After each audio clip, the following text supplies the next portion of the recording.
Hello students, ਅਸੀਂ ਕਰ ਰਹੇ ਹਾਂ ਕਲਾਸ 10th ਚੈਪਟਰ ਸਾਡਾ 10th ਚੱਲ ਰਿਹਾ ਐਕਸਰਸਾਈਜ਼ 10.2 ਤੇ ਜਿਸ ਦਾ ਕੁਐਸਚਨ ਹੈ ਸਾਡੇ ਕੋਲ 13। ਸੋ ਕੁਐਸਚਨ ਨੰਬਰ 13 ਦੇ ਵਿੱਚ ਸਾਡੇ ਕੋਲ ਕੀ ਹੈ, ਸਿੱਧ ਕਰੋ ਕਿ ਚੱਕਰ ਦੇ ਬਾਹਰਲੇ ਪਾਸੇ ਛੂੰਹਦੀ ਹੋਈ ਚਤੁਰਭੁਜ ਦੀਆਂ ਆਮਣੇ ਸਾਹਮਣੇ ਦੀਆਂ ਮਤਲਬ ਕਿ ਓਪੋਜ਼ਿਟ ਸਾਈਡ ਜਿਹੜੀਆਂ ਹਨ ਦੀਆਂ ਭੁਜਾਵਾਂ ਕੇਂਦਰ ਤੇ ਸੰਪੂਰਕ ਕੋਣ ਬਣਾਉਂਦੀਆਂ ਹਨ। ਸੋ ਸਾਡੇ ਕੋਲ ਗਿਵਨ ਕੀ ਹੈ, ਵੇਖੀਏ। ਗਿਵਨ ਸਰਕਮ ਸਕਰਾਈਬ ਕੁਐਡਰੀਲੇਟਰਲ ਸੋ ਜਿਸ ਨੂੰ ਅਸੀਂ ਬੋਲਦੇ ਹਾਂ ਚੱਕਰ ਦੇ ਬਾਹਰੀ ਹਿੱਸੇ ਵਿੱਚ ਬਣਿਆ ਚਤੁਰਭੁਜ। ਸੋ ਇਹ ਹੈ ਸਾਡੇ ਕੋਲ ਗਿਵਨ। ਸੋ ਚੱਕਰ ਦਾ ਮੰਨ ਲਓ ਸੈਂਟਰ ਹੈ ਸਾਡੇ ਕੋਲ, ਚੱਕਰ ਦਾ ਕੇਂਦਰ ਹੈ ਸਾਡੇ ਕੋਲ O। ਸੋ ਇਹ ਹੈ ਗਿਆ ਸਾਡੇ ਕੋਲ ਚੱਕਰ ਦਾ ਕੇਂਦਰ, ਜਿਸ ਨੂੰ ਅਸੀਂ ਮੰਨ ਲੈਂਦੇ ਹਾਂ ਕਿ ਸਾਡੇ ਕੋਲ O ਹੈ। ਸੋ ਹੁਣ ਸਾਨੂੰ ਕਿਹਾ ਗਿਆ ਕਿ ਇਸ ਦੀਆਂ ਜਿਹੜੀਆਂ ਓਪੋਜ਼ਿਟ ਸਾਈਡ ਹਨ ਉਹ ਚੱਕਰ ਦੇ ਕੇਂਦਰ ਤੇ ਕਿੰਨੇ ਦਾ ਐਂਗਲ ਬਣਾਉਂਦੀਆਂ ਹਨ, ਸੰਪੂਰਕ ਕੋਣ। ਸੋ ਸਨਮੁਖ ਭੁਜਾਵਾਂ ਚੱਕਰ ਦੇ ਕੇਂਦਰ ਤੇ ਸੰਪੂਰਕ ਕੋਣ, ਜਿਸ ਨੂੰ ਅਸੀਂ ਬੋਲਦੇ ਹਾਂ ਸਪਲੀਮੈਂਟਰੀ ਐਂਗਲ ਬਣਾਉਂਦੀਆਂ ਹਨ। ਸੋ ਕਿਸ ਤਰ੍ਹਾਂ ਬਣਾਉਣਗੀਆਂ ਉਹ ਸਪਲੀਮੈਂਟਰੀ ਐਂਗਲ। ਸੋ ਇਹ ਦੇਖੋ ਸਾਡੇ ਕੋਲ ਇੱਕ ਤਾਂ ਚੱਕਰ ਦੀ ਇਹ ਭੁਜਾ ਦੀ ਗੱਲ ਕਰੀਏ ਅਸੀਂ, ਮਤਲਬ ਕਿ ਇਹ ਭੁਜਾ ਸਨਮੁਖ ਭੁਜਾਵਾਂ ਨੇ, ਠੀਕ ਹੈ, ਬਰਾਬਰ ਨਹੀਂ ਹਨ ਵੈਸੇ ਅਸੀਂ ਸਾਈਨ ਲੈ ਕੇ ਸਨਮੁਖ ਭੁਜਾਵਾਂ ਨੇ ਇੱਕ ਦੂਸਰੇ, ਠੀਕ ਹੈ। ਇਹਨੂੰ ਅਸੀਂ ਇਸ ਸਾਈਡ 'ਤੇ ਮਿਲਾਉਂਦੇ ਹਾਂ, ਇਸ ਨੂੰ ਵੀ ਅਸੀਂ ਇਸ ਸਾਈਡ 'ਤੇ ਮਿਲਾਤਾ। ਇਸੇ ਤਰ੍ਹਾਂ ਅਸੀਂ ਇਸ ਪੁਆਇੰਟ ਨੂੰ ਇੱਧਰ ਜੁਆਇਨ ਕਰਦੇ ਹਾਂ, ਇਹਨੂੰ ਇੱਧਰ ਜੁਆਇਨ ਕਰਦੇ ਹਾਂ, ਤਾਂ ਸਾਡੇ ਕੋਲ ਐਂਗਲ ਬਣਦੇ ਹਨ। ਇੱਕ ਇਹ ਐਂਗਲ ਬਣਦਾ ਹੈ ਅਤੇ ਇੱਕ ਇਹ ਐਂਗਲ ਬਣਦਾ ਹੈ। ਸੋ ਇਹਨਾਂ ਦਾ ਜੋੜ ਜਿਹੜਾ ਅਸੀਂ ਦੱਸਣਾ ਹੈ ਕਿ ਉਹ ਸਾਡੇ ਕੋਲ 180 ਡਿਗਰੀ ਜਿਹੜਾ ਬਣਦਾ ਹੈ। ਸੋ ਇਹ ਸਾਡੇ ਕੋਲ ਕਿਹਦੇ ਬਰਾਬਰ ਹੁੰਦਾ, 180 ਡਿਗਰੀ ਦੇ। ਸੋ ਜਾਂ ਤਾਂ ਅਸੀਂ ਇਸ ਤਰ੍ਹਾਂ ਦੱਸ ਸਕਦੇ ਹਾਂ ਜਾਂ ਅਸੀਂ ਇਹ ਵਾਲੀਆਂ ਵੀ ਕੋਣ ਜਿਹੜੇ ਉਹ ਅਸੀਂ ਲੈ ਸਕਦੇ ਹਾਂ। ਹੁਣ ਕੀ ਕਰਨਾ ਹੈ ਅਸੀਂ ਕਿ ਪਹਿਲਾਂ ਤਾਂ ਇਸ ਦਾ ਨਾਮ ਰੱਖਦੇ, ਸਾਡੇ ਕੋਲ ਆ ਜਾਂਦਾ ਹੈ ABCD। ਸੋ ABCD ਇੱਕ ਸਾਡੇ ਕੋਲ ਚਤੁਰਭੁਜ ਹੈ, ABCD ਬਾਹਰੀ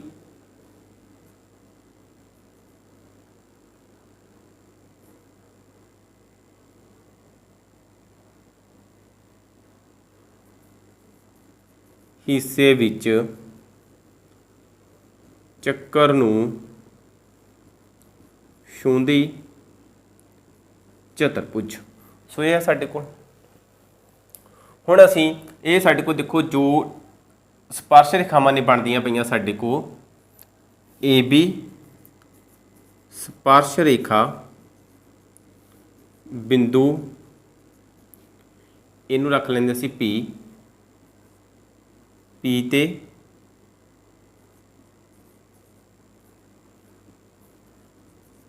ਚੱਕਰ ਨੂੰ ਸਪਰਸ਼ ਕਰਦੀ ਹੈ। ਸੋ ਇਸੇ ਤਰ੍ਹਾਂ ਸਾਡੇ ਕੋਲ BC ਸਪਰਸ਼ ਰੇਖਾ ਬਿੰਦੂ Q ਤੇ ਚੱਕਰ ਨੂੰ ਸਪਰਸ਼ ਕਰਦੀ ਹੈ। ਇਹ ਪੁਆਇੰਟ ਆ ਗਿਆ ਸਾਡੇ ਕੋਲ Q, ਇਹ ਇਸ ਤਰ੍ਹਾਂ ਹੀ R ਆ ਜਾਏਗਾ ਸਾਡੇ ਕੋਲ, ਤੇ ਇਹ ਪੁਆਇੰਟ ਸਾਡੇ ਕੋਲ ਆ ਜਾਏਗਾ S। ਤੇ ਜਿਹੜੀ ਸਾਡੇ ਕੋਲ CD ਹੈ ਉਹ ਕਰਦੀ ਸਾਡੇ ਕੋਲ ਪੁਆਇੰਟ R ਤੇ ਸਪਰਸ਼, ਅਤੇ ਜਿਹੜੀ ਸਾਡੇ ਕੋਲ AD ਹੈ ਉਹ ਕਰਦੀ ਹੈ ਸਪਰਸ਼ S ਪੁਆਇੰਟ ਤੇ। ਸੋ ਇਹ ਸਾਡੇ ਕੋਲ ਇੰਨਾ ਕੰਪਲੀਟ ਹੁੰਦਾ ਹੈ ਪਹਿਲਾਂ। ਹੁਣ ਅਸੀਂ O ਨੂੰ P Q R ਅਤੇ S ਨਾਲ ਮਿਲਾਉਣਾ ਹੈ, ਨਾਲ ਮਿਲਾਓ। So join O to P Q R and S।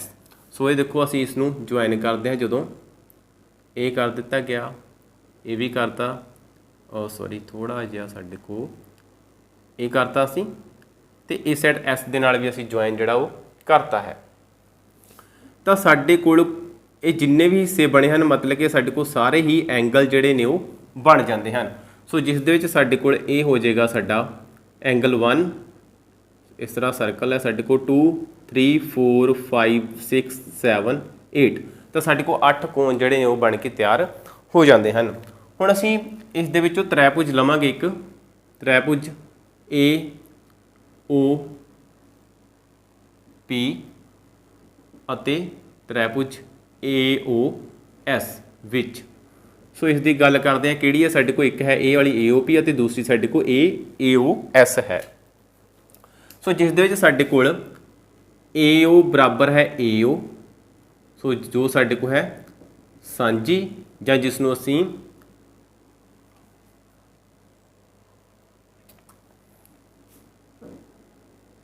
सांझी भुजा, फिर देखो साडे कोल ओ एस बराबर है ओ पी। सो जो साडे कोल हन अर्ध व्यास रेडियस हैं साडे कोल। सो देखो ये साडे कोल अर्ध व्यास हैं, दोवें बराबर होणगे। तो फिर साडे कोल है ए एस बराबर है ए पी। सो ये साडे कोल हन बिंदु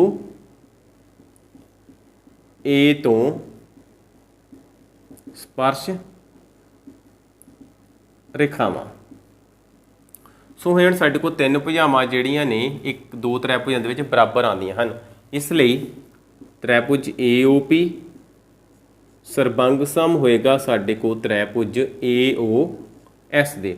ये साडे कोल दोवें कॉन्ग्रेंट हो गए। सो किहड़ा क्राइटेरिया जां कसौटी लगी साडे कोल एस एस एस तो। सो इसलिए एंगल किहड़े बनदे आ साडे कोल इस दे विच, एंगल 1 बराबर एंगल 8। सो दोवें एंगल इस आते हैं साडे कोल, एक एंगल 1 ते एक 8, ये दोवें एंगल बराबर हो जाएंगे साडे कोल। ठीक है, किस तरह बराबर होंदे हैं सी पी सी टी तो।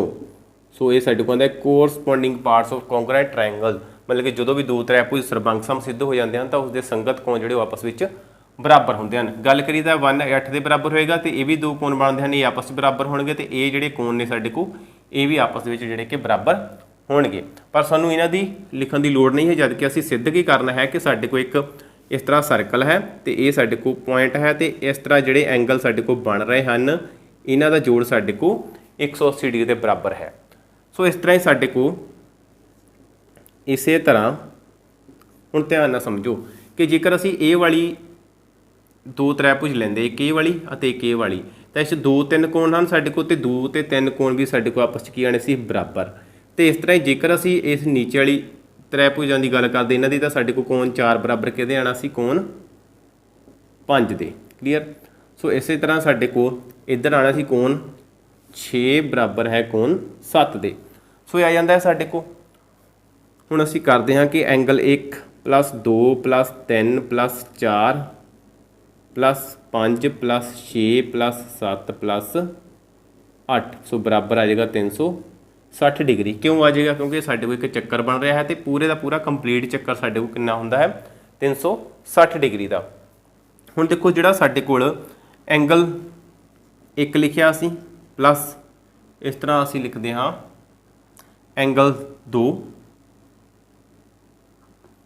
Plus angle 3। सो एंगल 3 किहदे बराबर है साडे कोल 2 दे। सो ध्यान दो कि असीं दर्शाना की है, असीं ये दोवें हिस्से दर्शाने, यानी कि ए वाला जिहड़ा बन रहा साडे कोल, तां ए बन रहा साडे कोल 180 डिग्री के बराबर है। सो असीं 3 की जगह तो 2 रीप्लेस कर देना, साडे कोल आ गया इत्थे 2 प्लस ये है साडे कोल 4।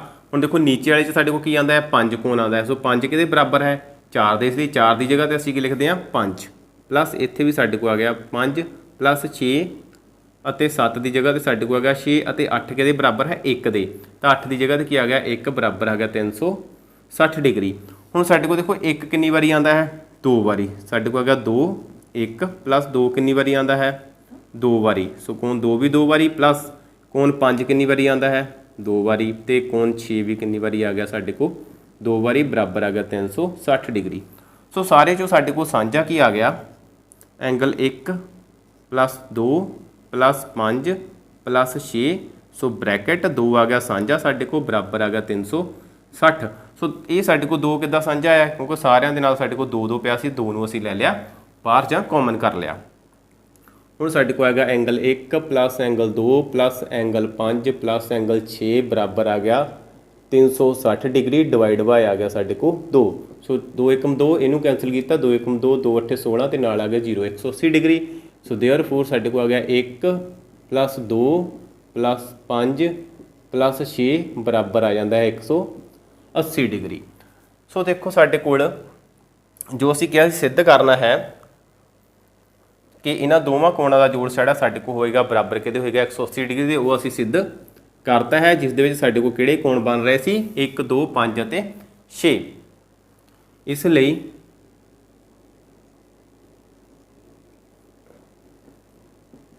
ਚੱਕਰ ਦੇ ਬਾਹਰੀ ਹਿੱਸੇ ਵਿੱਚ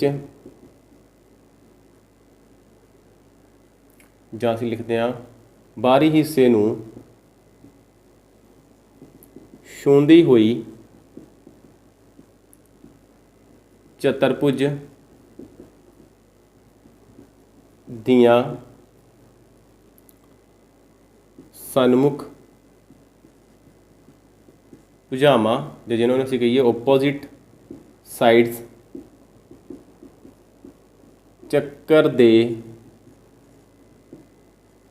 ਕੇਂਦਰ ਤੇ